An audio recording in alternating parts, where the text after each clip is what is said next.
अपन लोगों ने last lecture में बेटा क्या स्टार्ट कर दिया था? ओलियम पढ़ना, है ना? तो ओलियम पढ़ना हम लोगों ने स्टार्ट किया था। तो इस सुंदर से फॉन्ट को हटा दें यहाँ से।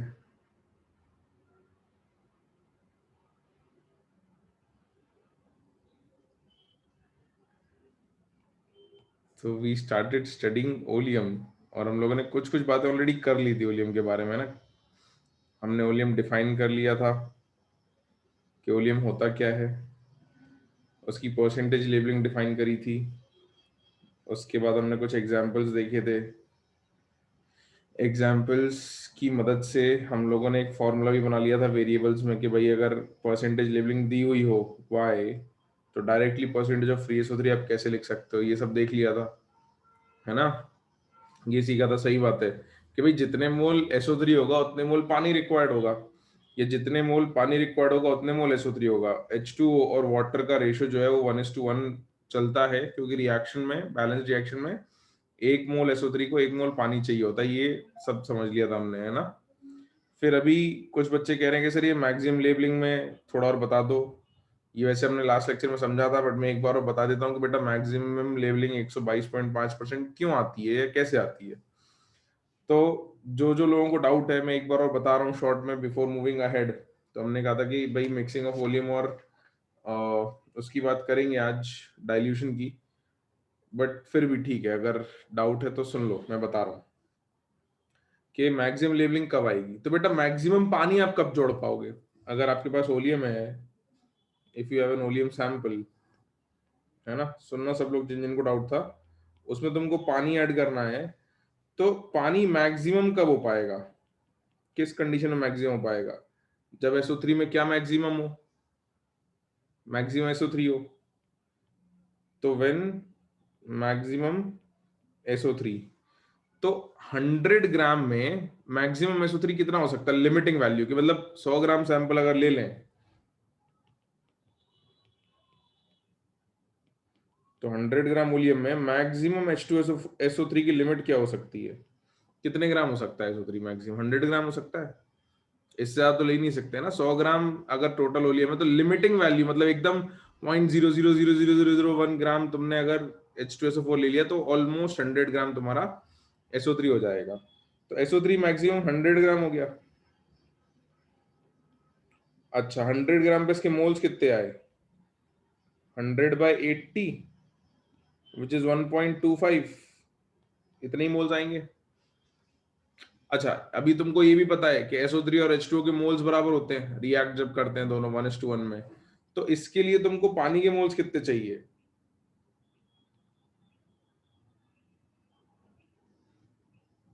1.25।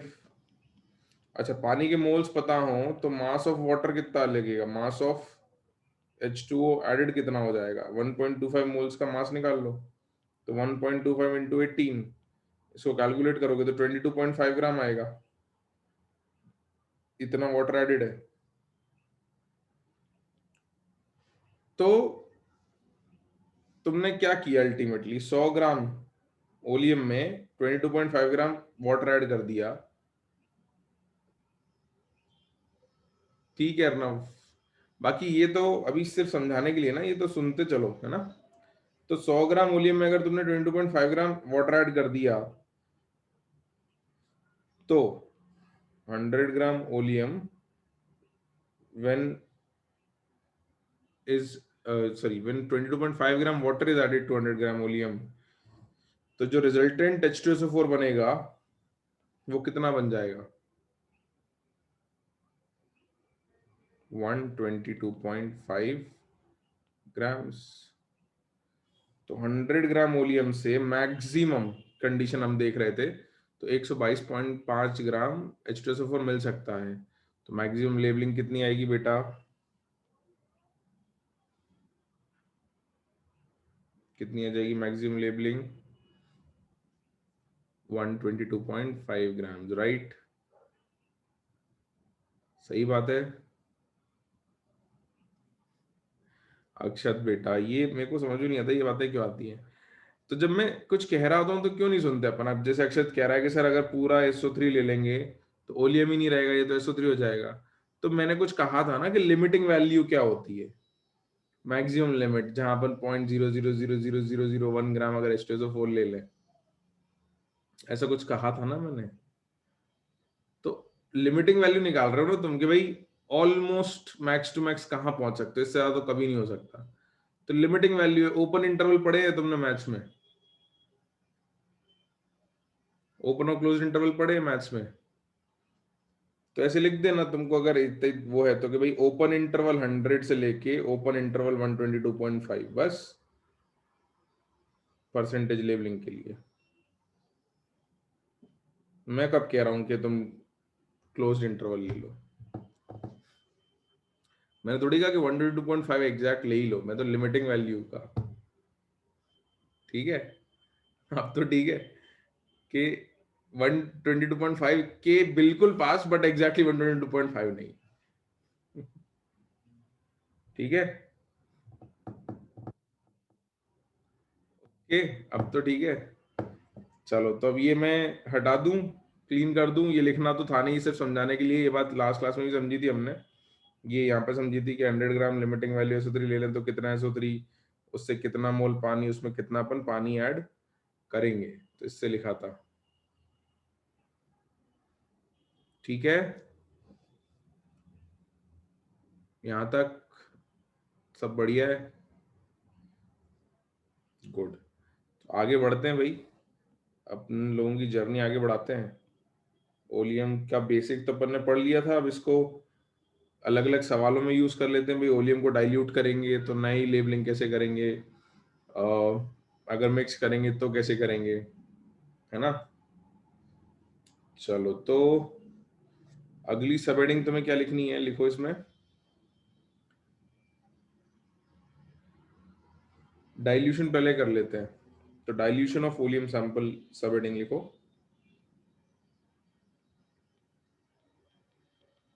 Dilution of oleum sample.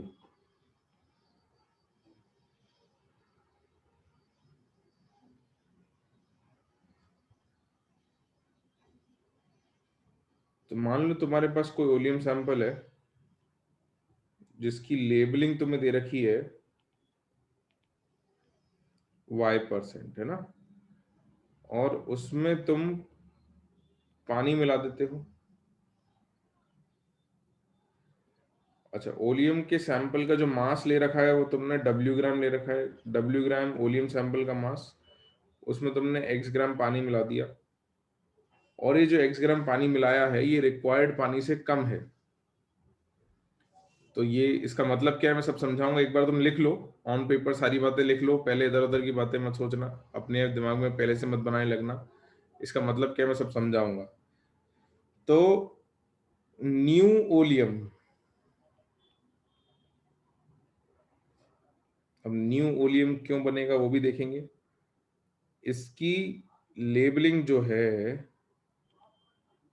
ये पता करनी है। This is something that you need to find, this is something that you need to find. ये हमको पता करना, तो ये कैसे पता करेंगे, और ये नया ओलियम क्यों बनेगा, क्योंकि X ग्राम पानी जो हमने ऐड किया है उसके ब्रैकेट में लिख लेना, this is less than the required amount of water for complete H2SO4 conversion.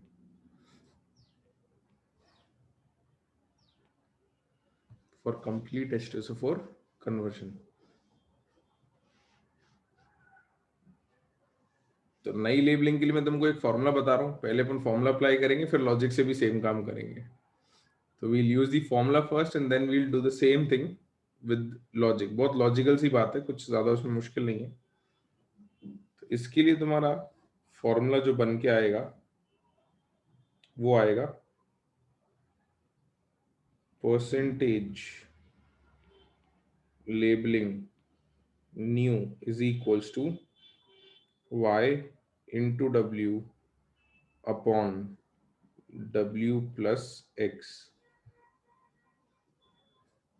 ये तुम्हारा नई लेबलिंग का फॉर्मूला है। अगर W ग्राम वॉल्यूम सैंपल जिसकी लेबलिंग Y थी उसमें तुमने X ग्राम पानी डाल दिया है तो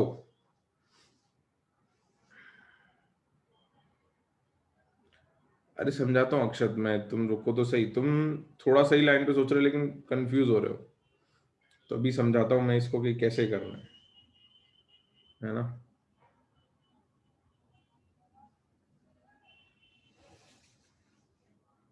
तो करते हैं बेटा, इसको सवाल करते हैं अपन, सवाल पे अप्लाई करते हैं, फिर उस सवाल में लॉजिकली समझेंगे कि कैसे आया ये। लिखा यहाँ तक सबने? तो मैं question लिखवाऊं?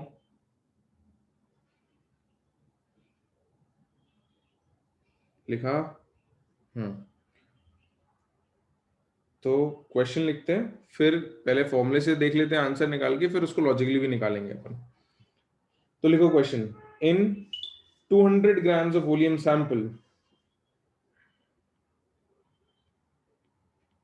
in 200 grams of oleum sample which is labeled as 109%, comma, which is labeled as 109%, comma, 12 grams of water is added.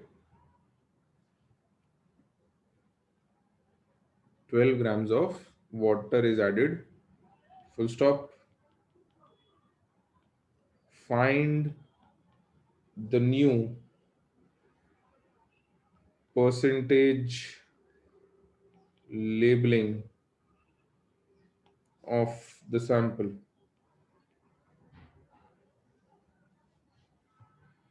Your options are A 103.00%, B 105.66%,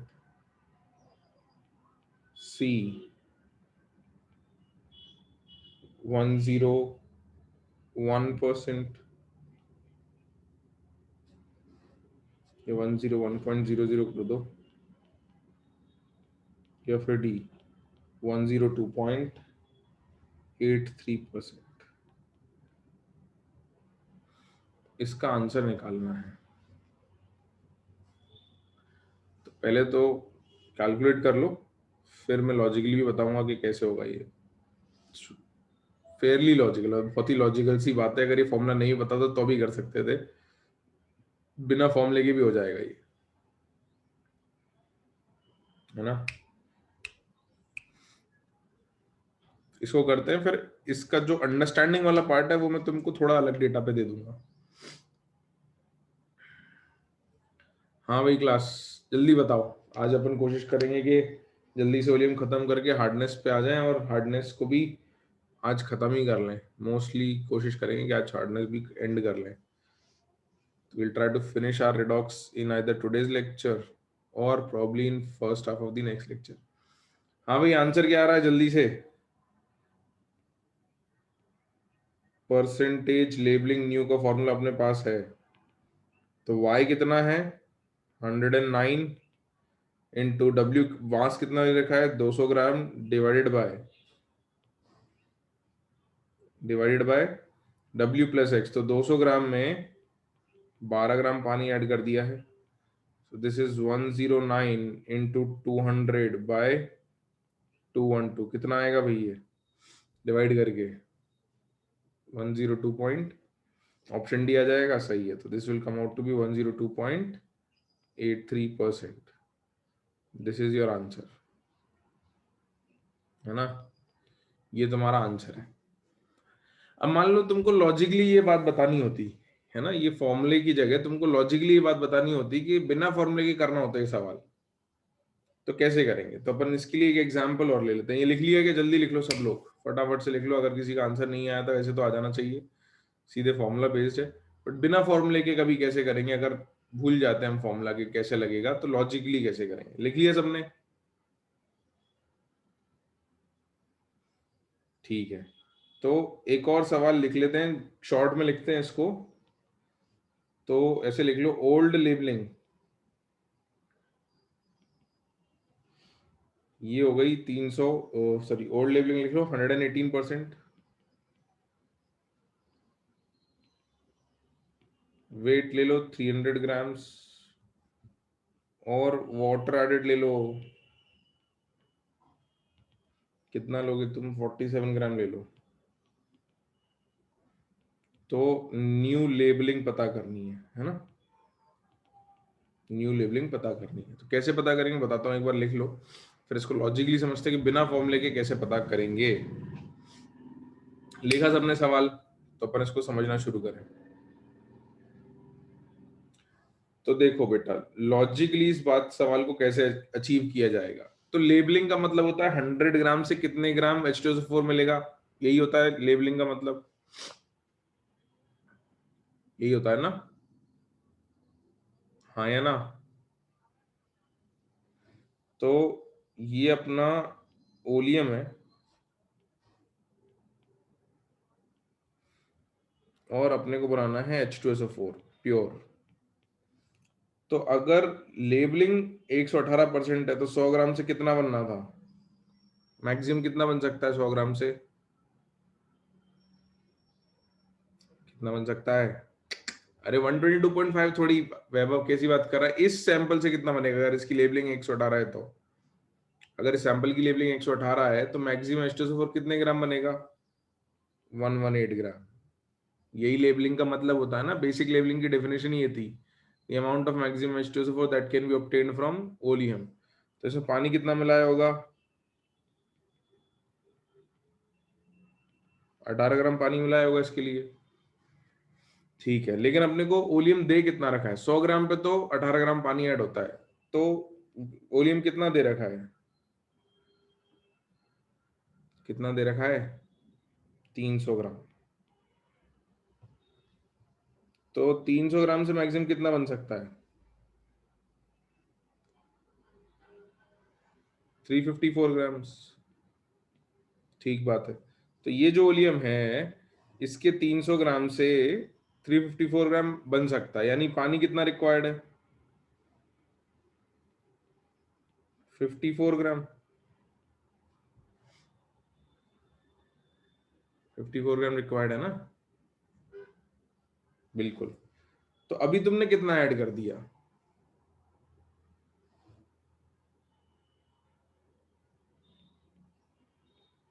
47 ग्राम पानी जोड़ दिया। 47 ग्राम पानी जोड़ा ना सवाल में? तो 47 ग्राम पानी जोड़ने पे क्या ये पूरा कन्वर्ट होगा क्या? क्या 47 ग्राम वाटर में ये पूरा वॉल्यूम कन्वर्ट हो जाएगा क्या? नहीं होगा, यानी कुछ SO3 बच जाएगा, और SO3 अगर बच गया तो अभी भी ओलियम ही है, ओलियम ही है ना? तो अब ध्यान से सुनना बात, ये 300 ग्राम ऐसा था जिसमें आप 54 ग्राम जोड़ सकते थे, ये 300 ग्राम ऐसा था जिसमें आप 54 ग्राम पानी जोड़ सकते थे, लेकिन आपने सिर्फ 40 से 47 ग्राम पानी जोड़ा है।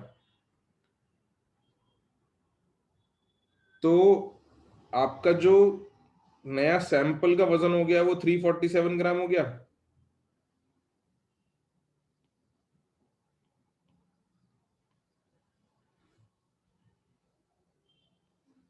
है ना? अच्छा, ये 300 ग्राम के अंदर आप पानी मैक्सिमम 54 ग्राम डाल सकते थे, अगर आपने 47 ग्राम ऑलरेडी डाल दिया तो यहाँ पे कितना डाल पाओगे, यहाँ पे कितना ऐड कर पाओगे? 7 ग्राम्स और। तो इसका मतलब यहाँ पर जो पानी ऐड हो पाएगा वो हो पाएगा 7 ग्राम। तो यहाँ मैक्सिमम कितना बन पाएगा इससे H2SO4? वो तो उतना ही बन सकता ना जितना बन सकता था, 354। भाई 347 में अगर आपने 7 ग्राम पानी ऐड कर दिया तो 354 बनेगा। तो आपको लेबलिंग किसकी पता करनी है?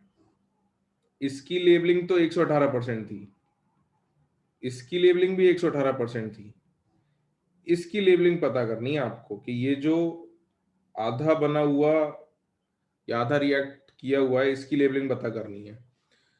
तो बेटा लेबलिंग होती थी 100 ग्राम से कितना ग्राम, यही होती थी ना लेबलिंग। 100 ग्राम से कितने ग्राम बनेगा, यही लेबलिंग होती थी ना। तो 347 से अगर 354 बन रहा है, अगर 347 से 354 बन रहा है, तो ये जो नया वाला है इसके 100 ग्राम से कितना बन रहा होगा? 354 बाय 347 इंटू 100, इतना ही बनेगा यूनिटरी मेथड से।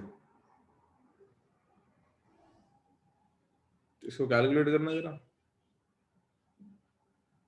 कितना आता है।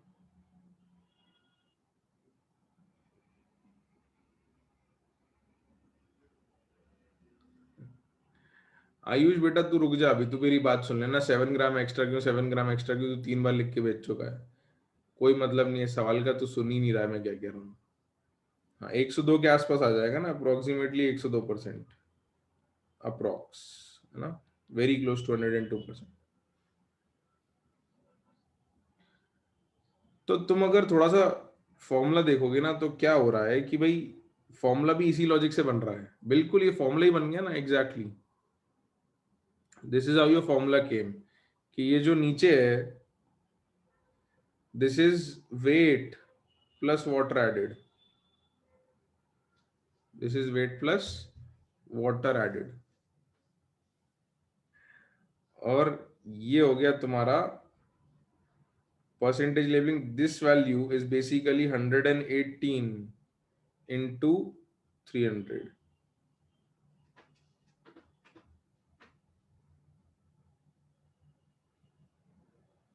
तो यूनिटरी ही अप्लाई किया है, तो ये यूनिटरी अप्लाई करके ही हमने ये फॉर्मूला बनाया था। ये जो फॉर्मूला है ये यूनिटरी अप्लाई करके बनाया है,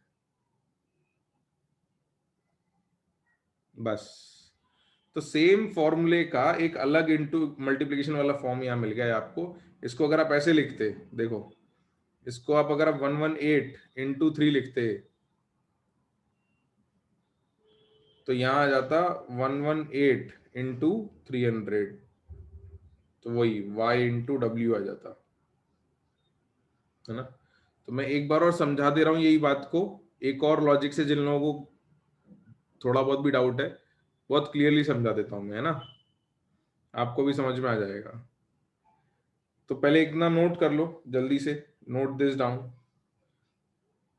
फिर मैं समझा देता हूँ एक बढ़िया अनदर लॉजिक से समझा देता हूँ इसको, जल्दी से लिख लो।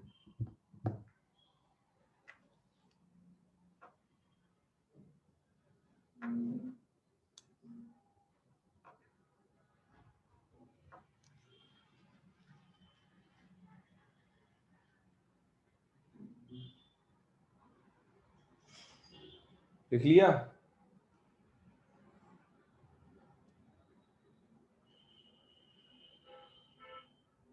जल्दी करो जल्दी।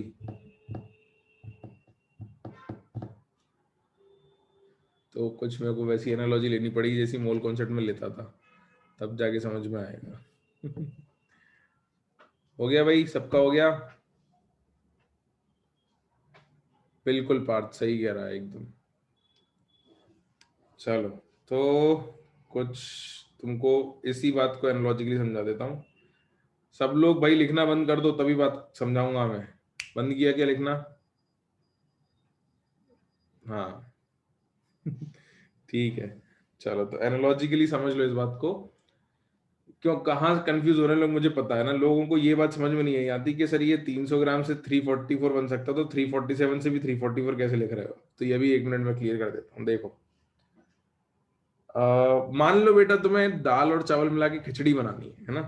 मान लेते हैं कि तुम्हें दाल और राइस मिला के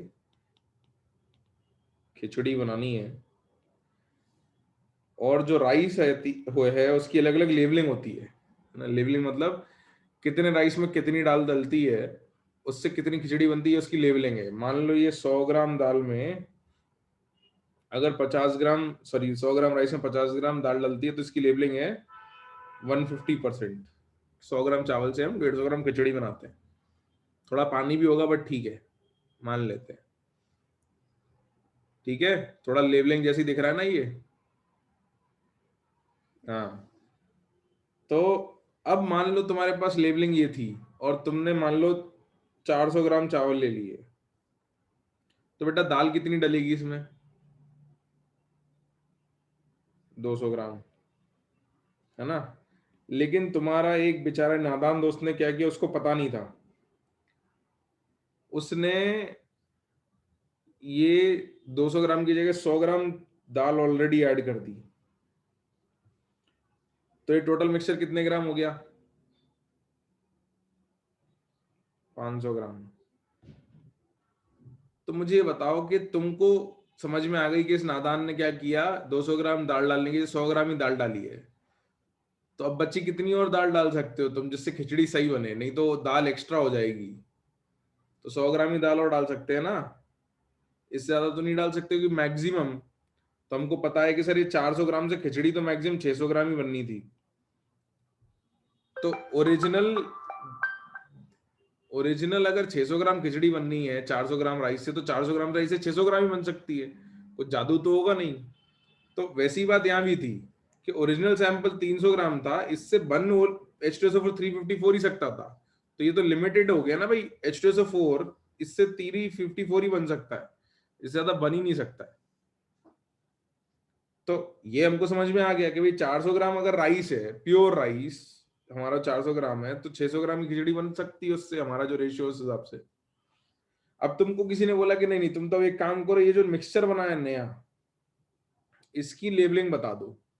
तो तुमने कहा था कि 100 से 150 ग्राम बन रहा था तो 150 लेबलिंग थी, या 400 से 600 था तो भी 150 लेबलिंग थी।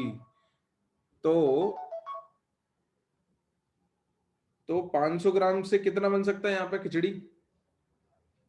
कितनी बन सकती है भाई? 600 ग्राम। तो इस मिक्सचर की लेबलिंग बतानी हो अगर,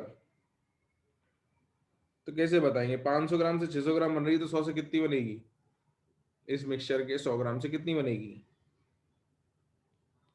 600 बाय 500 इंटू 100 कितनी बनेगी? ये बहुत ही सिंपल कैलकुलेशन है, 120%। इसका मतलब ये जो तुम्हारा मिक्सचर है इसकी लेबलिंग आ जाएगी 120%। तो लेबलिंग कम भी हो गई ना, होनी भी चाहिए 150% से लेबलिंग 120 आ गई, क्योंकि तुमने ऑलरेडी कुछ दाल मिला दी जितनी मिल सकती थी,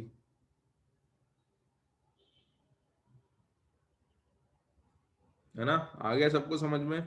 इससे वो पूरी बात समझ में आ गई होगी कि तुम्हारे पास ऑप्शन ही इतना था कि 300 ग्राम में तुम कुल मिला के पानी 54 ग्राम डाल सकते थे।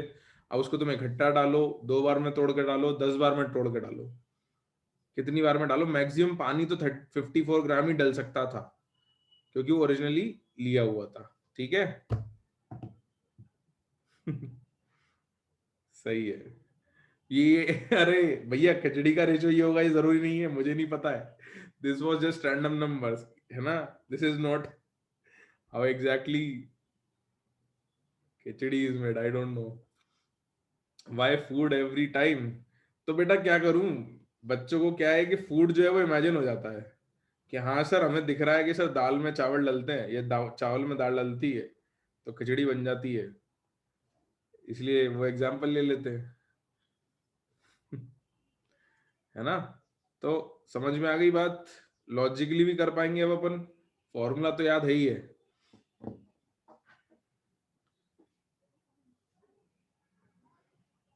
ठीक है, लिख लिया सबने? बिल्कुल। चलो तो नेक्स्ट हेडिंग लिखो, मिक्सिंग ऑफ ओलियम, है ना।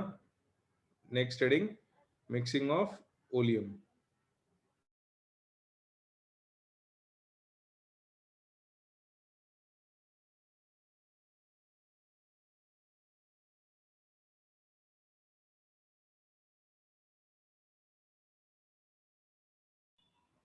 तो लिखो बेटा heading, mixing of oleum.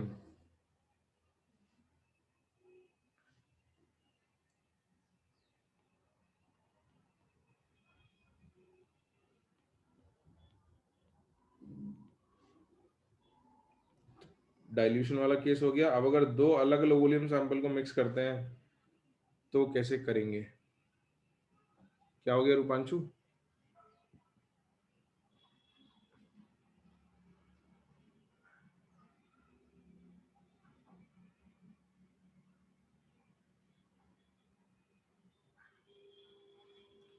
Mixing of oleum, तो यहाँ पे हम दो ओलियम अलग अलग मिक्सचर्स को मिक्स कर रहे हैं। तो इसमें हम ऐसा करते हैं, एक ले लेते हैं ओलियम 1 और दूसरा ले लेते हैं ओलियम 2, और दोनों की तुमको लेबलिंग दे रखी है।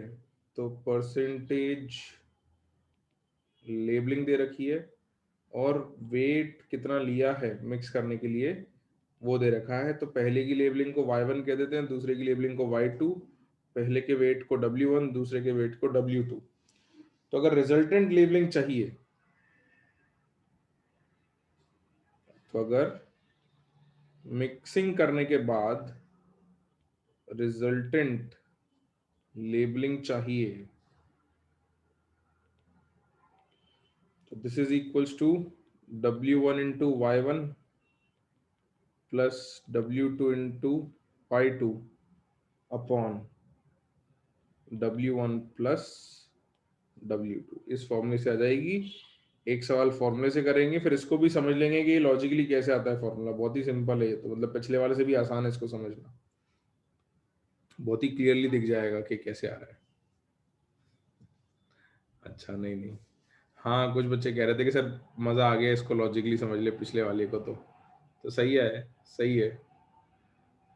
Why we study oleum differently? Because there are things related to oleum which can be asked, problems बन जाते हैं इस पे बेस्ड, इसकी कॉन्सेंट्रेशन पे बेस्ड। इसकी कॉन्सेंट्रेशन अलग तरीके से रिपोर्ट होती है, इसलिए अलग से पढ़ते हैं, पूछा भी जाता है। नहीं नहीं, इसमें दाल चावल खिचड़ी की जरूरत ही नहीं पड़ेगी, ये तो डायरेक्ट समझ में आ जाएगा तुमको। मतलब this is even more easier to understand, क्योंकि बहुत ही लॉजिकली यूनिटरी मेथड लग जाएगा इस पे। तो फॉर्मूला नहीं भी याद रखोगे, मतलब ये सवाल एक बार कर लोगे ना, तो मतलब बस हल्के फुल्के प्रैक्टिस से भी कर लोगे तो हमेशा याद बने रहेंगे।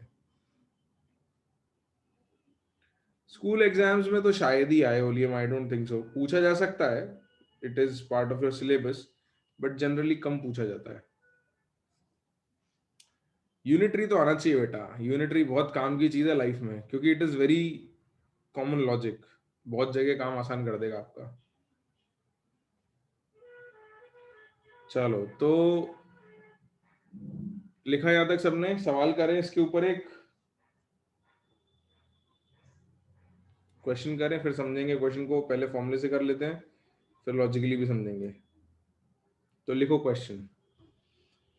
When 200 grams of an oleum sample labeled as, when 200 grams of an oleum sample labeled as 118% is mixed with,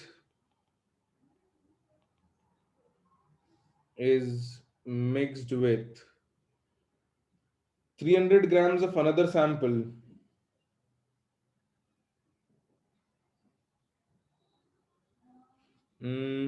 एक काम करो, तुम्हारी कैलकुलेशन आसान करने के लिए ये 118 वाले को ना 108 कर लो, तुम्हारी कैलकुलेशन थोड़ी आसान हो जाएगी। तो 200 grams of an oleum sampled labeled as 108% is mixed with 300 grams, is mixed with 300 grams of another sample, of another sample labeled as, इस वाले को 118 कर देते हैं, labeled as 118%, comma, the new labeling of the resulting oleum, the new labeling of the resulting oleum sample becomes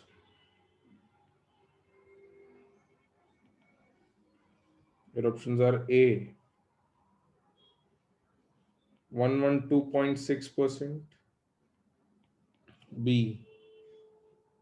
114.8%, C 113.5% या फिर D 114%।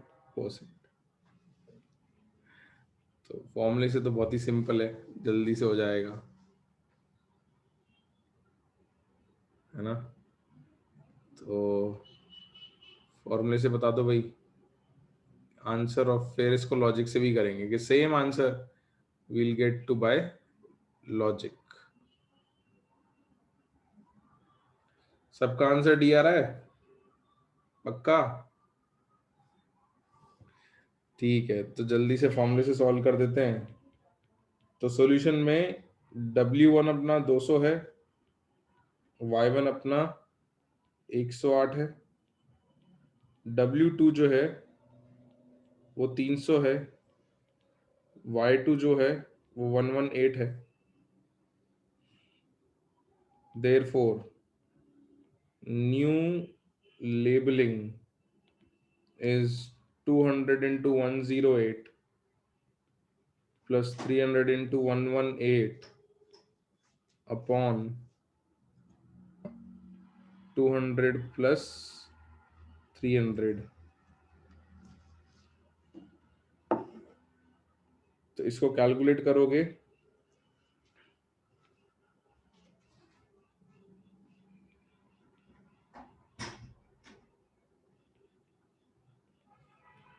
तो ये वैल्यू तुम्हारी 21600 प्लस 35400 अपॉन 500 कितनी आती है भाई? जल्दी से बता दो। फाइनल आंसर 114%, बिल्कुल एग्जैक्ट 114% आ जाएगा। ये कैलकुलेशन थोड़ी आसानी दी थी मैंने। This is your answer, right. ये आ गया सबका? ठीक है, अब इसको लॉजिकली भी समझ लेते हैं इसी डेटा पे फटाफट से। बहुत छोटा सा है, बहुत लॉजिकल है, बहुत सिंपल है। लिख लिया सबने आंसर? इसको अपन बिना फॉर्मूले के लॉजिक से करते तो कैसे आएगा, और आपको दिख जाएगा कि फॉर्मूला भी कैसे लिखा है। तो देखो इसी को लॉजिकली करते, मान लो तो बेटा पहला ओलियम 1 है आपका, है ना। ओलियम 1 कितना ले रखा है? 200 ग्राम। तो 200 ग्राम ओलियम है, उसकी लेबलिंग 108% है। तो 100 ग्राम से 108 ग्राम H2SO4 बन सकता था, है ना। 100 ग्राम से 108, इसको थोड़ा सा अपन नीचे लिखते हैं, मेरे को थोड़ी जगह चाहिए।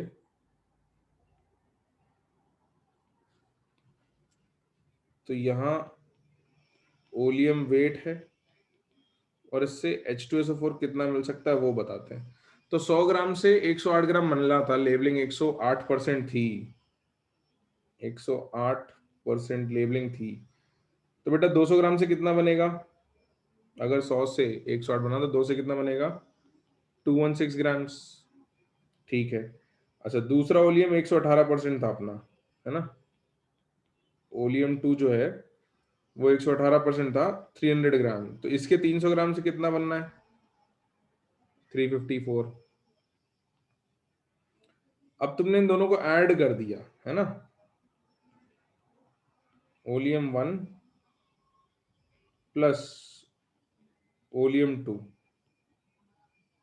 तो टोटल ओलियम का वजन कितना हो गया? नया जो मिक्सचर बना उसका वजन कितना हो गया? 500 ग्राम। और इससे टोटल H2SO4 बन कितना सकता है मैक्सिमम? 570। तो अगर तुमको अब इसकी लेवलिंग चाहिए तो इसके 100 ग्राम से कितना चाहिए पता करना है ना।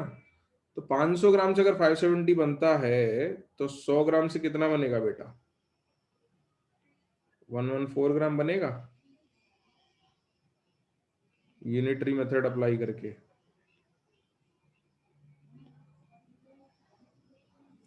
तो लेवलिंग कितनी आ गई? 114%. New labelling.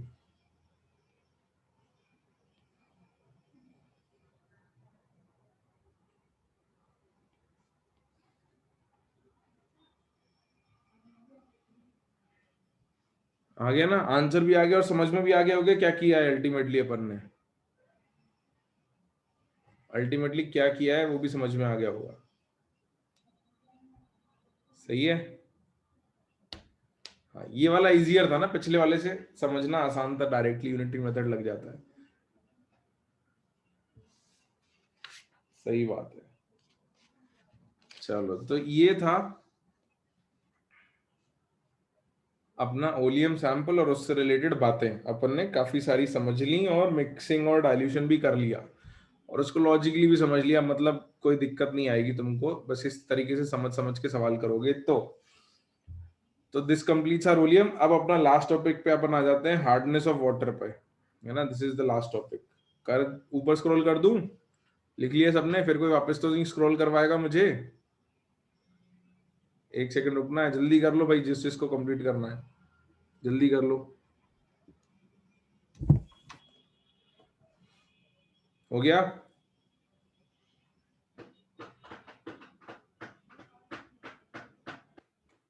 ठीक है। तो नेक्स्ट हेडिंग जो हम लिखेंगे अब, that is hardness of water. Next heading is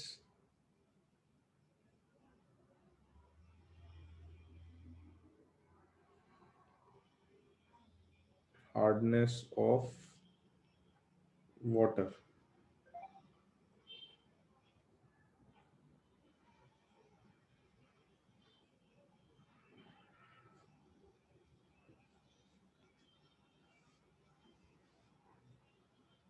pre read किया था, ये तो दिया हुआ है हार्डनेस ऑफ वाटर। हाँ, थोड़ा बहुत आप लोगों ने पहले भी पढ़ा होगा वाटर की हार्डनेस के बारे में, है ना। हाँ, ये तो मतलब 10th क्लास के पहले ही पढ़ते हैं, और मॉड्यूल से पढ़ा, बहुत ही अच्छी बात है। वेरी गुड, वेरी गुड, काफी लोगों ने पढ़ा है और प्री रीड भी करके आए हैं लोग। सही है, गुड गुड गुड। चलो, तो आगे पढ़ते हैं अपन, इसको समझते हैं। मैं कुछ चीजें डिक्टेट कर रहा हूँ, शुरुआत में मेरे साथ लिखते चलो, क्योंकि अभी इसमें एक्सप्लेनेशन वाला पार्ट आगे आएगा।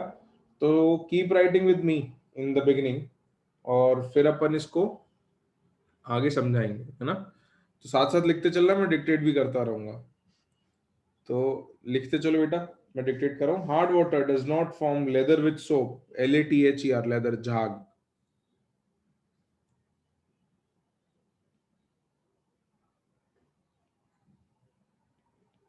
Hard water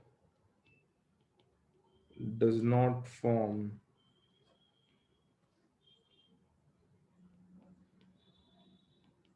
lather with soap. Full stop. Water is considered as soft water.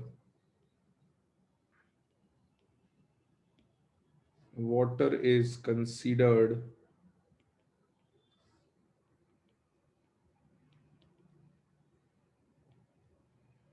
as soft water if it gives enough lather with soap. If it gives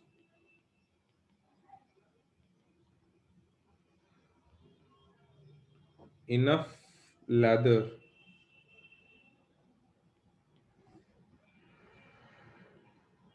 with soap. Full stop. Next line say, hard water forms an insoluble scum. Hard water forms an insoluble scum, SCUM, scum, and gives very small amounts of leather with soap, and gives very small amounts of leather with soap, full stop. The presence of salts of Mg plus 2, comma Ca plus 2.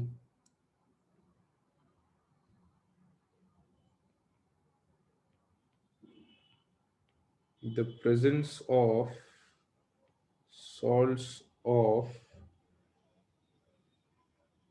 Mg plus 2, comma Ca plus 2 and Al plus 3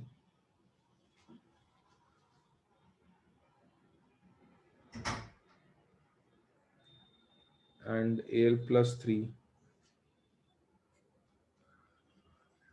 generally causes hardness of water. In bracket, alkali metal salts do not cause, in bracket, alkali metal salts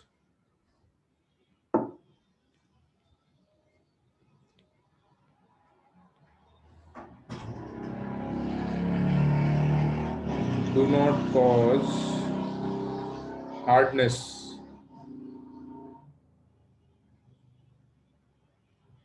bracket closed.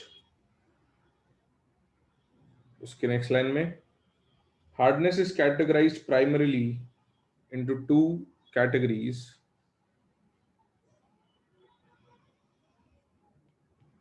Hardness is categorized primarily into two categories. Number one,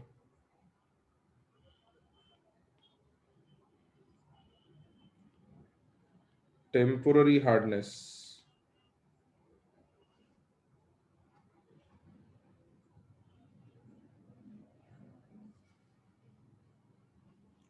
Temporary hardness colon, उसमें लिखो this is due to presence of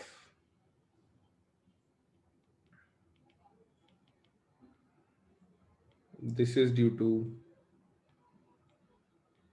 presence of bicarbonates, in bracket hydrogen carbonates,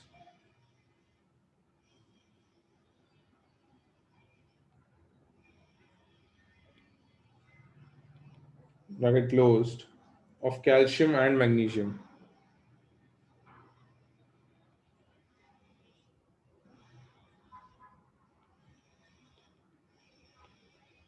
Full stop. Second is permanent hardness.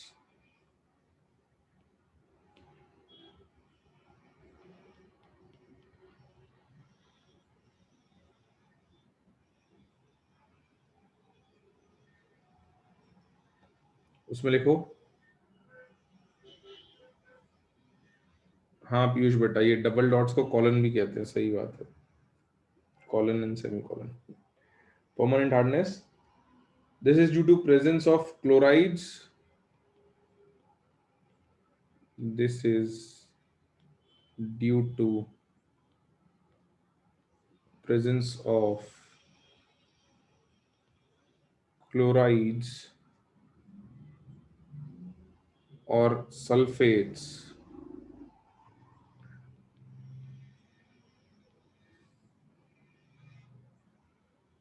of calcium, magnesium, aluminium,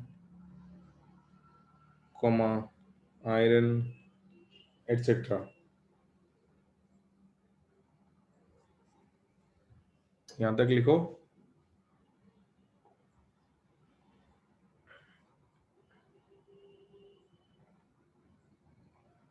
इसके आगे note लिखेंगे, but एक बार लिख लो यहां तक, तो फिर मैं आगे नोट लिखवाता हूं. क्या बात है, काफी लोगों ने लिख लिया. D2O हार्ड वाटर नहीं होता बेटा, D2O हैवी वाटर होता है.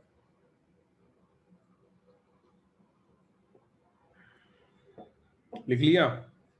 सही है, गुड गुड गुड स्पीड बच्चों, सही है। तो इसके आगे लिखे note, write down a note. ठीक है रूपांशु, देख लेंगे, मुझे लगता है कि काफी काम ऑलरेडी है देने के लिए, तो इसलिए अभी नहीं दिया था। कुछ रिवीजन शीट भेज दूंगा मैं, है ना। लिखो note.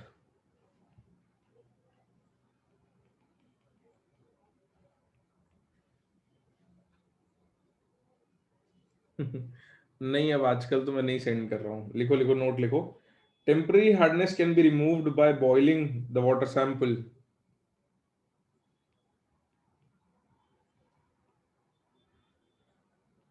Temporary hardness can be removed by boiling the water sample. By boiling the water sample, comma, but permanent hardness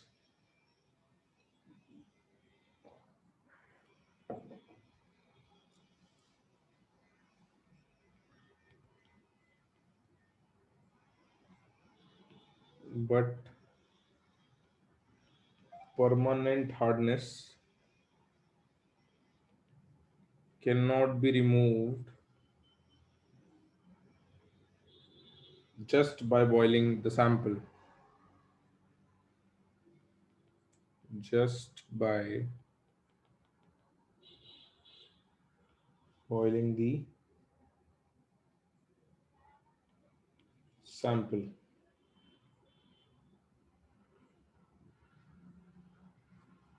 इसके बाद जो अपनी अगली सब हेडिंग आएगी वो आएगी methods used for softening of water.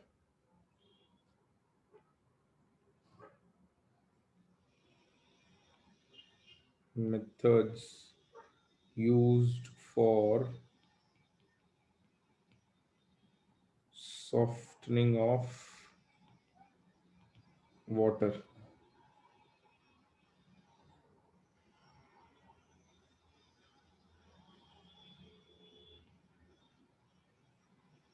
उसमें लिखो ए, बाय बॉइलिंग। तो टेम्पररी हार्डनेस को बॉइलिंग से हटा सकते हैं। कैसे हटाते हैं वो लिखते हैं।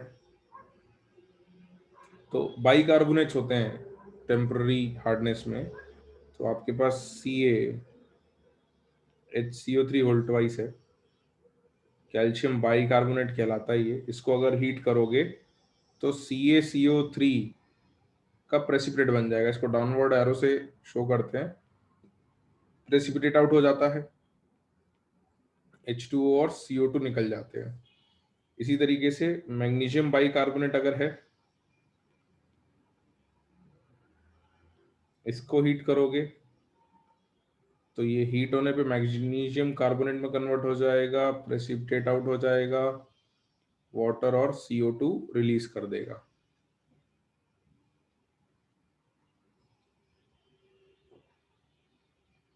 हाँ, ये पढ़ा होगा 10th क्लास में रिएक्शन शायद तुम लोगों ने।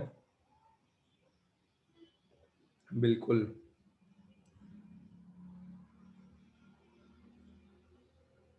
तो अल्टीमेटली हम चाहते क्या है, हार्डनेस के लिए हम चाहते हैं कि कैल्शियम के जो आयंस हैं, मैग्नीशियम के जो आयंस हैं, ये सोप से रिएक्ट कर जाते हैं और उसको झाग नहीं बनाने देते। ठीक है, तो ये क्योंकि सोप से रिएक्ट कर जाते हैं, झाग नहीं बनाने देते, तो इनको हटाना है किसी तरीके से। तो बाइकार्बोनेट्स में क्या होता है, लिख लिया कि यहां तक सबने?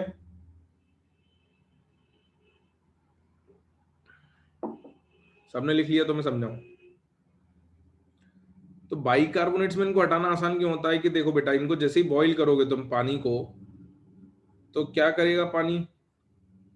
पानी को बॉईल करोगे तो हीट की वजह से ये जो बाइकार्बोनेट है, ये टूट के कार्बोनेट बना लेता है, और कार्बोनेट पानी में घुलता नहीं है, इट प्रेसिपिटेट्स आउट। तो व्हाइट पार्टिकल्स तुम्हें कई बार दिख जाते होंगे।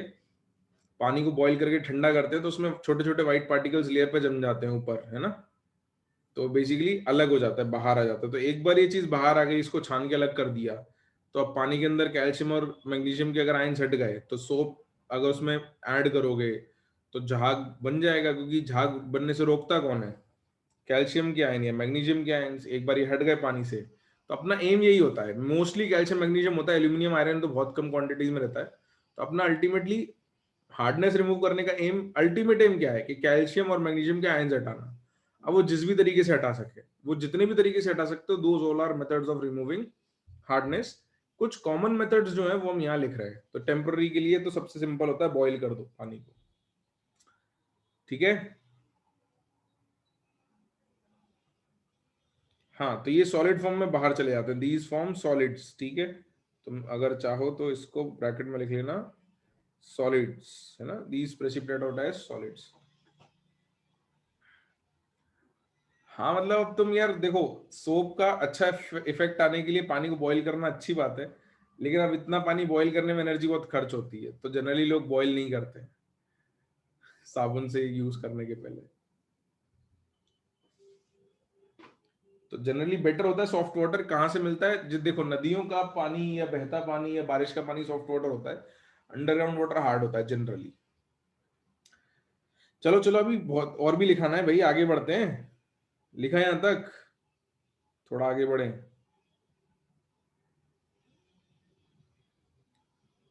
डिटर्जेंट भी थोड़ा हेल्प कर देते हैं, सही बात है। डिटर्जेंट्स इसलिए बनाए गए थे कि वो कुछ कंपाउंड्स अपने में रखते हैं जो रिएक्ट कर जाते हैं।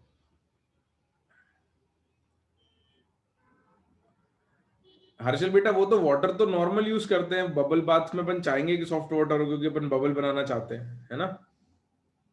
आ जाओ आ जाओ, आगे। बाय स्लेक्ड लाइम, जल्दी जल्दी। By slaked lime. Slaked lime क्या होता है भाई? What is slaked lime? किसको कहते हैं slaked lime? CaOH whole twice को, बिल्कुल। कैल्शियम हाइड्रोक्साइड को स्लेक्ड लाइम कहा जाता है। तो स्लेक्ड लाइम से भी हटा सकते हैं। कैसे हटा सकते हैं टेम्पररी हार्डनेस? कैल्शियम बाइकार्बोनेट है आपके पास, इसको अगर आपने कैल्शियम हाइड्रोक्साइड यानी स्लेक्ड लाइम से रिएक्ट करा दिया, तो ये CaCO3 दे देगा, प्रेसिपिटेट आउट हो जाएगा ये, twice of CaCO3 plus 2H2O, this will form a precipitate. तो ये भी CaCO3 हटा देता है। फिर third, bye washing soda. C bye washing soda.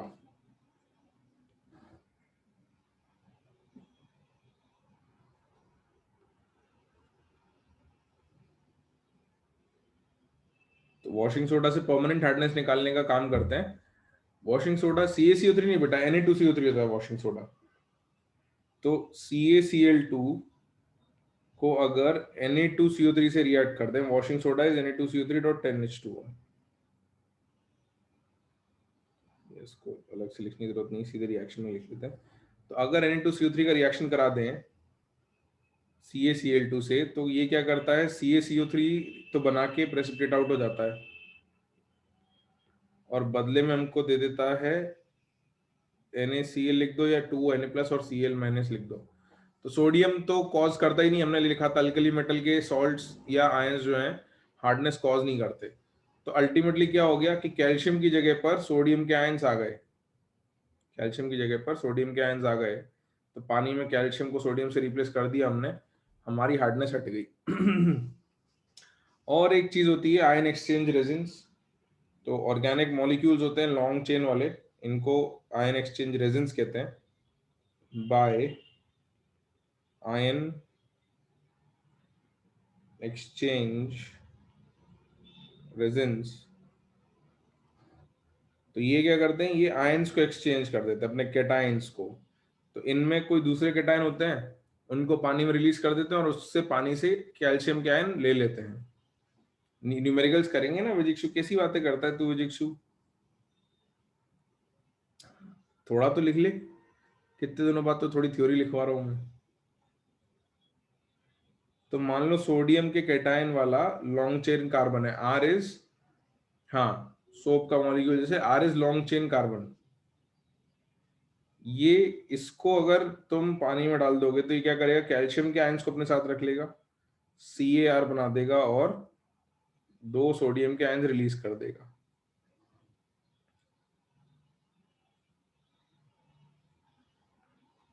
तो ऐसे लिख लो, या फिर Na2R जो है उसको CaCl2 करके लिख लो, तो ये CaR बना लेगा और ट्वाइस ऑफ NaCl। नहीं नहीं, डर्ट और ग्रीस के लिए ये नहीं यूज होता, डर्ट और ग्रीस के लिए तो डिटर्जेंट यूज होता है, ये आयन एक्सचेंज रेजन है।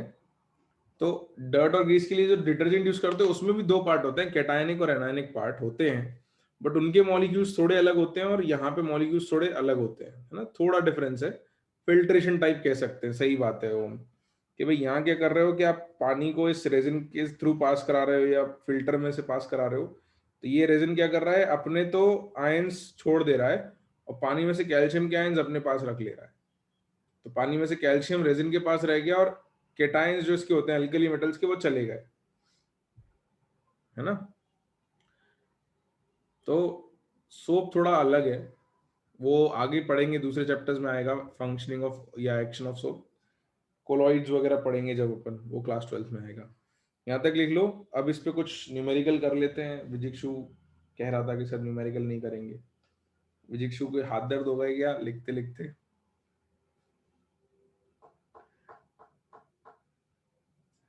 नहीं नहीं बेटा, कैल्शियम कैंस हाइड्रोजन कार्बोनेट के फॉर्म में हमेशा नहीं होते हैं, हाइड्रोजन कार्बोनेट या बाई कार्बोनेट के साथ जुड़े हुए होते हैं, एक तो ये नहीं कहेंगे कि उसके फॉर्म में होते हैं, बट जब वो एस फॉर्म में होते हैं तो नेचर में क्या होता है, calcium carbonate, calcium by carbonate, calcium के अलग अलग कंपाउंड्स मिलते हैं। रॉक्स जो होते हैं, जैसे नदी का पानी बहते हुए आ रहा है या अंडरग्राउंड वाटर जो होता है, तो उनमें बहुत सारे कैल्शियम के, मैग्नीशियम के कंपाउंड्स होते हैं, वो पानी में डिजोल्व हो जाते हैं, उन डिजोल्व आयंस की वजह से दिक्कत होती है। हाँ अक्षत, सही बात है भाई, लिख लिया सबने। तो अपन आगे बढ़े, न्यूमेरिकल्स वगैरह करें थोड़े से, फिर डिग्री ऑफ हार्डनेस पे आएंगे। ठीक है, चलो भाई, तो let's move on to questions based on reactions या हार्डनेस। हार्ड वाटर वैसे तो सेफ होता है, बट हाँ, it is not advisable to use to hard water for drinking purposes. Kidney stones की प्रॉब्लम हो सकती है, होगी ये जरूरी नहीं है, इट कैन कॉज। लिखो, 1 liter of pond water contains 1 liter of pond water, question, contains 20 milligrams of calcium plus 2 and 12 milligrams of Mg plus 2 ions. Full stop.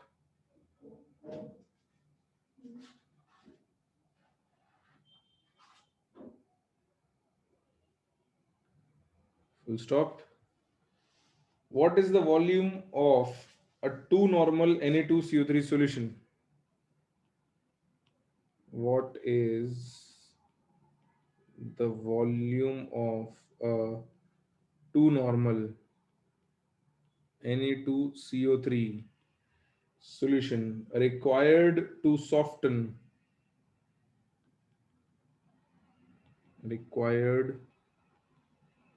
Soften, या कुछ लोग सॉफन कहते हैं, ज्यादा इंग्लिश प्रोनाउंसिएशन तो सॉफन ही है, उसमें टी थोड़ा साइलेंट हो जाता है।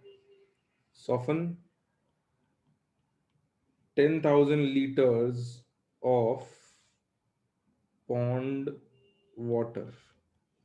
Your options are A 500 liters, B 50 liters, C 5 liters, या फिर D none of these.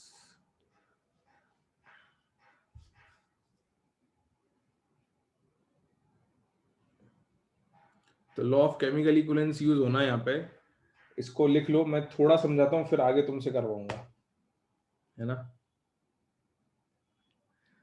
थोड़ा सा समझा दूंगा उसके बाद तुमसे करवाऊंगा, और समझाने में भी तुमसे सवाल पूछूंगा, तुम जवाब दोगे तभी स्क्रीन पे लिखूंगा, एक बार लिख लो।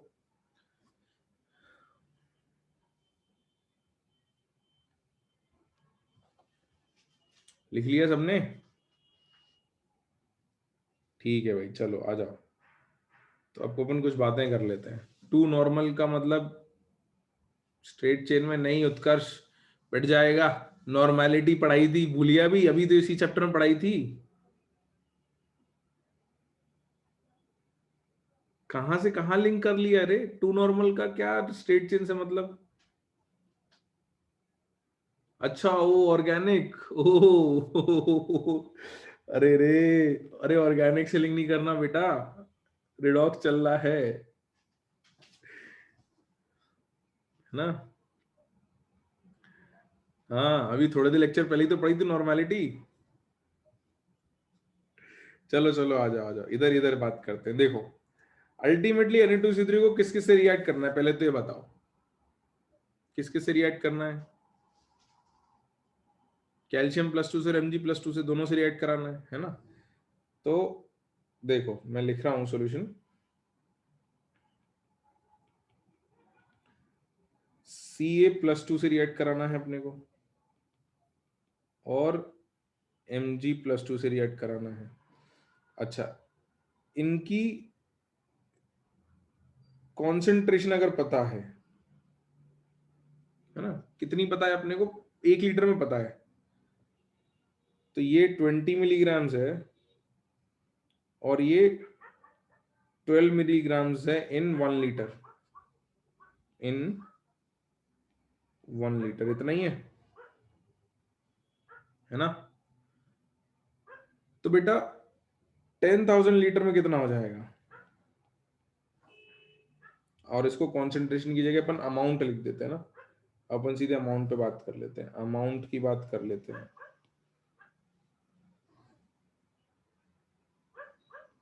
तो यहां अमाउंट कितना हो जाएगा? 20 मिलीग्राम इंटू 10,000, ये 10,000 भी सही नहीं लिखा है, 20 मिलीग्राम इंटू 10,000 हो जाएगा या नहीं? हाँ या ना।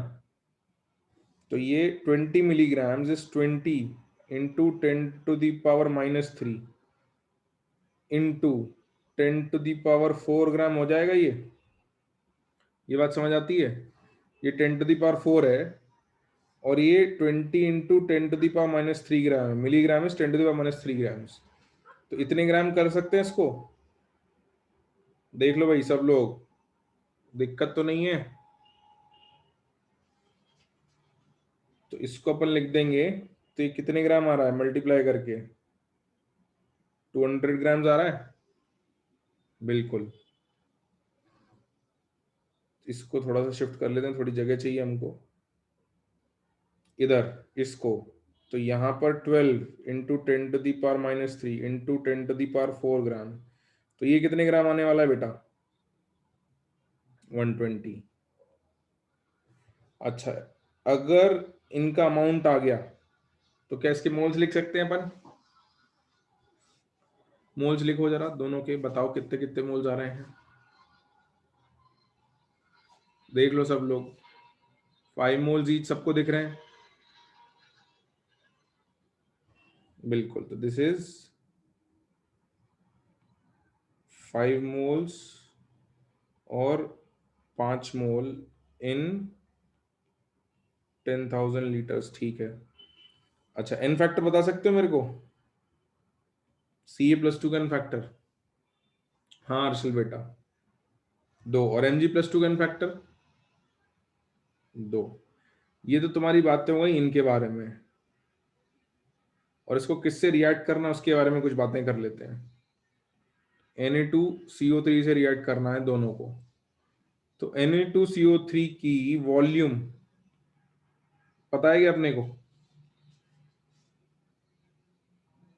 नहीं पता? तो V लीटर लिख लेते हैं, पता करना है। अच्छा, नॉर्मेलिटी पता है?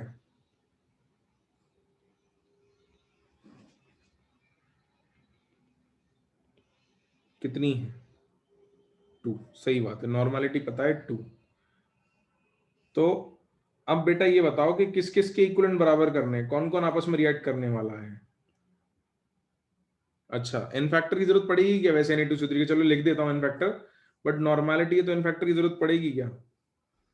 नहीं पड़ेगी ना भाई। एक काम करते हैं, पर नंबर ऑफ इक्विवेलेंट्स भी लिख लेते हैं तीनों के, है ना? Number of gram equivalents.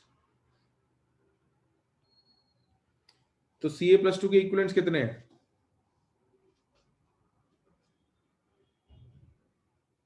Moles into in factor से आ जाएंगे, 5 × 2। और Mg+2 के कितने हैं? 5 × 2। और इसके नंबर ऑफ ग्राम इक्विवेलेंट्स कैसे लिखेंगे? नॉर्मेलिटी से कैसे लिखते हैं? नॉर्मेलिटी इंटू वॉल्यूम से। तो नॉर्मेलिटी इंटू वॉल्यूम से ही आ जाएंगे 2 × V, है ना? अब मुझे ये बताओ, कि Na2CO3 के इक्विवेलेंट्स किस किस के बराबर होने वाले हैं? मतलब कौन कौन रिएक्ट करेगा Na2CO3 से? कैल्शियम और Mg दोनों करेंगे, दोनों करेंगे। तो क्या करेंगे? कैल्शियम के इक्विवेलेंट इक्वल टू Na2CO3 के, या Mg के इक्विवेलेंट इक्वल टू Na2CO3 के, या ये करेंगे कि टोटल Na2CO3 के equivalent is equal to calcium के इक्विवेलेंट प्लस Mg के इक्विवेलेंट? क्या करेंगे?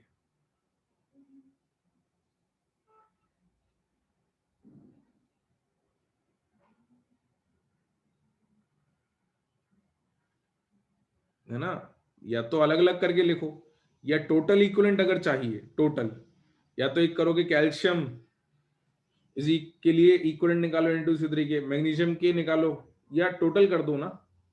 कैल्शियम के इक्विवेलेंट प्लस मैग्नीशियम के equivalent total is equal to total equivalents of Na2CO3, है ना? तो करो जरा, अपनी कॉपी में करो और आंसर बताओ मेरे को कितनी वॉल्यूम आती है।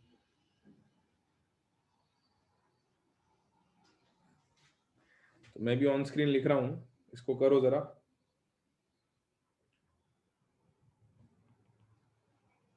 इक्विवेलेंस ऑफ Ca+2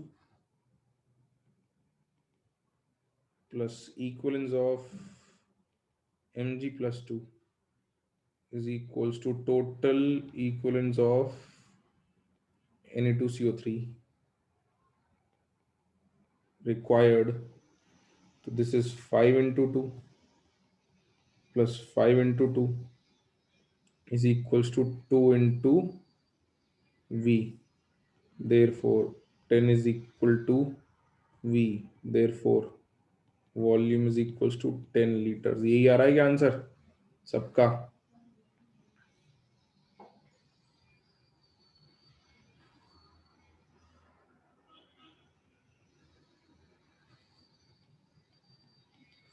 यही आंसर आ रहा है? तो देखो बेटा, क्वेश्चन को अगर तुम सिस्टमैटिकली ब्रेक डाउन करोगे, if you break down the question systematically, हमने कोई हड़बड़ी नहीं करी इसको सॉल्व करने में, सोच समझ के धीरे धीरे किया। तो क्या कहीं हमको मुश्किल आई? क्या हमको कहीं लगा कि क्वेश्चन में बहुत कुछ टफ पूछ लिया है? नहीं लगा। लेकिन पॉइंट तभी है जब तुम ये सवाल पढ़ के सीधे ये ना सोचने लगो कि किसका फॉर्मूला लगा दूं, कहां वैल्यू सब्स्टिट्यूट कर दूं। ये नहीं करना है। सवाल समझोगे, अपनी लैंग्वेज में लिखोगे, तो उसका लिखना के जो स्टेप्स लिखोगे ना, वो स्टेप्स तुम्हें कहेंगे बातें।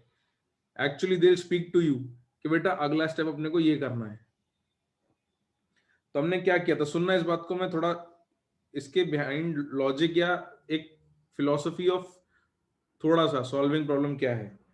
हमने क्या किया, जो क्वेश्चन ने कहा था उसे अपनी लैंग्वेज में लिखा कि कैल्शियम है, उसका कुछ अमाउंट है 1 लीटर में, तो 10,000 लीटर में कितना अमाउंट है ये हमने लिख लिया। और इतना लिख के हमको पता है कि इससे मोल्स बता सकते हैं। ये यहां तक लिखोगे ना, तो तुम्हें खुद ब खुद दिखेगा कि अगर किसी चीज का मास है तो मुझे मोल्स निकालना आता है।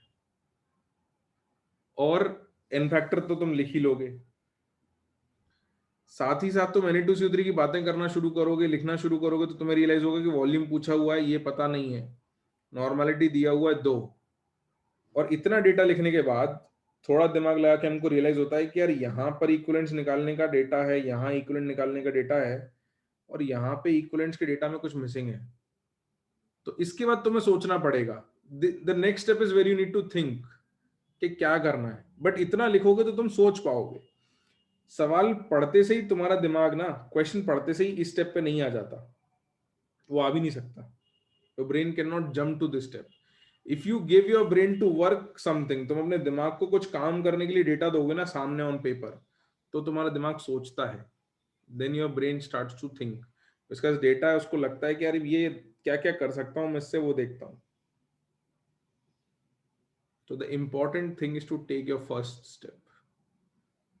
किसी भी जर्नी का सबसे पहला कदम ही सबसे इंपॉर्टेंट होता है ना। तो सवाल सॉल्व करने की जर्नी का भी पहला कदम होता है, और वही सबसे इंपॉर्टेंट होता है कि उस सवाल को समझो, और अगर पूरा समझ में नहीं आता तो भी कोई बात नहीं, जो जो समझ में आ रहा है उसको अपने लैंग्वेज में लिखते चलो। शुरू में लिखो कि ये मेरे को पता है ना। इसीलिए बचपन में सिखाया जाता है कि सबसे पहले लिखना होता है किसी सवाल में गिवन दैट, सिखाया था ना, गिवन दैट ऐसे लिखो। बिल्कुल।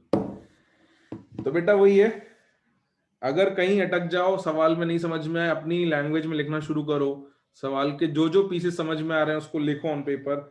जैसे ही तुम पेपर पे पेन चलाओगे, तुम्हारा दिमाग चलेगा, ये पक्की बात है। मतलब remember this that your brain functions better when your pen works on paper.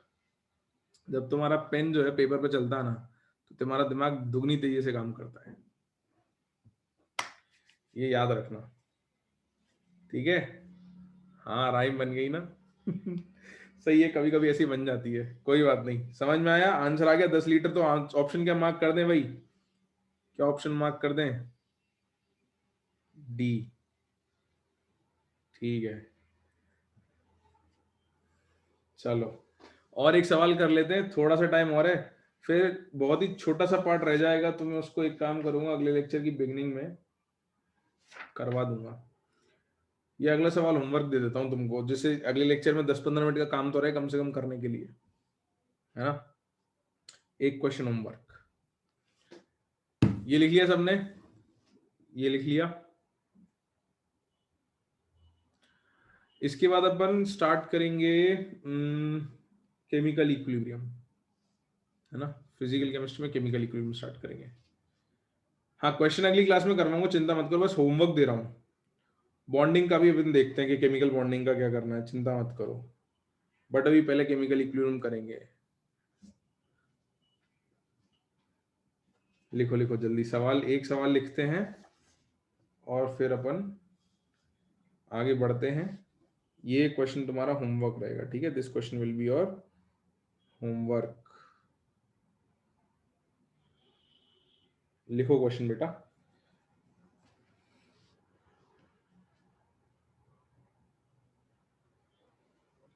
लिखो। 1 liter water sample contains 1 liter water sample contains 32.4 milligrams of CaHCO3 whole twice calcium bicarbonate. Full stop. Calculate required number of millimoles. Calculate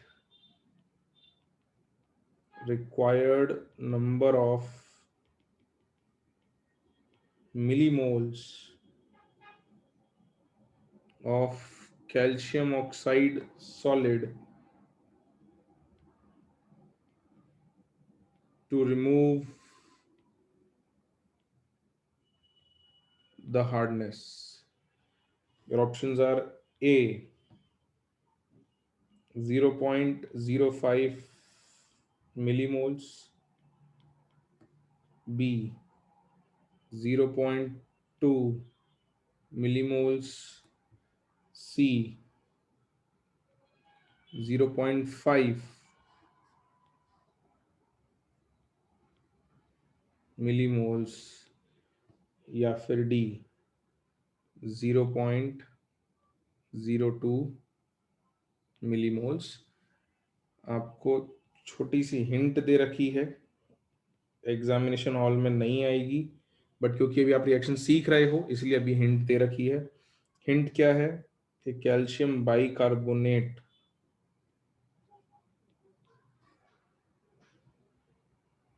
reacts with calcium oxide to give you twice of CaCO3 and water। Basically reaction दे दी है, बाकी आपको बहुत ज्यादा use आएगा नहीं reaction का, अल्टीमेटली आपको अगर इक्विवेलेंट कॉन्सेप्ट आता है। अच्छा, मोल और मिलीमोल में क्या रिलेशन है ये तो आना चाहिए बेटा। 1 mole is how many millimoles? हाँ ये सिखाया था, 1000 मिलीमोल्स है ना, मिली का वर्ड मतलब भी बताया था। और कभी भूल जाओ तो मीटर और मिलीमीटर में रिलेशन पता होगा ना, it's exactly like 1 metre is 1000 millimetres. Milli means 1/1000th part, 1/1000 part है, तो 1 मीटर में 1000 हिस्से आएंगे ऐसे, है ना। बिल्कुल, मेगा मतलब होता है बेटे 10⁶। ठीक है, तो ये सवाल है आपका होमवर्क।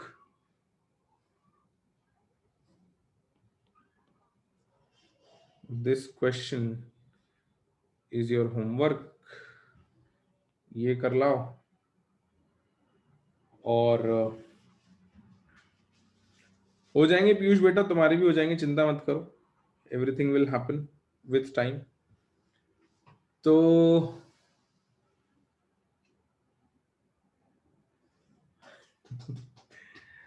HCO3 पे -1 चार्ज होता है बेटा। वैसे तो सिंपल है ना, कैल्शियम पे +2 और HCO3 पे -1 है।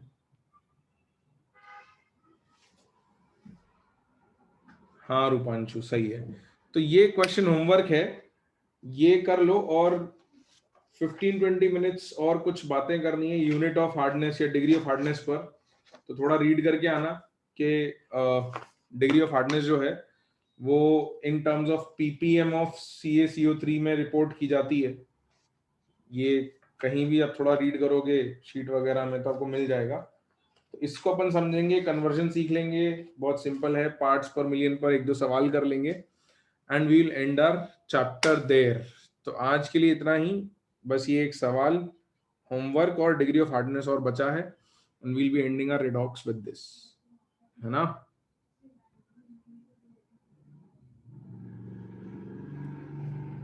तो आज के लिए तो इतना ही पढ़ते हैं।